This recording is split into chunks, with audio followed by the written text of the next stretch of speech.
Today's final wager might be overshadowed by my seething rage at the judge's decision to accept just Peter as the name of the first pope. Now, back in 2003, yours truly was dinged $8,000 for omitting the honorific on a Final Jeopardy.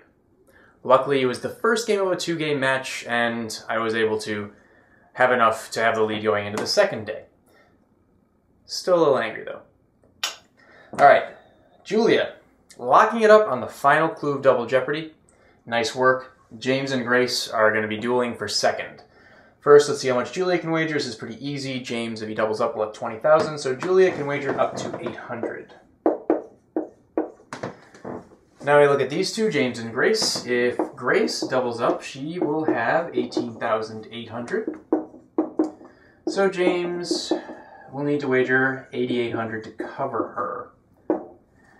If he gets it wrong with that wager, he'll be left with 1,200. So to stay above that, Grace can wager up to 8,200. And now we can ping pong back and forth. If James thinks that Grace will go for this 8,200 amount, then if she's right, she'll have 17,600. So maybe he wagers 7,600, and then in response, maybe Grace wagers 7,000, I guess.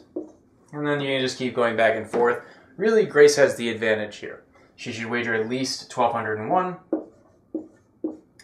And I would say, to be safe, no more than 69.99. Just in case James decides to get smart. Let us see now how our players did. Grace was the only one to get it right, but she was also the only player to wager inappropriately. Notice that since James wagered for the lockout, she would have been much better served by a smaller wager. All of that's moot, of course, because Julia had it locked up. She's won 4 games now, and she's continued the dominance of females on this show. Eat your heart out, Slate and Salon. Now, one other comment. This should show the importance of locking up the game before Final Jeopardy. Had Grace been in striking distance, Julie'd be out. That's why being aggressive on daily doubles and trying to seal things up instead of depending on one question for your entire life is a good play, for the most part. All right, we'll see if Julia can rack up a 5th win tomorrow, and I hope you'll join me here on the Final Wager.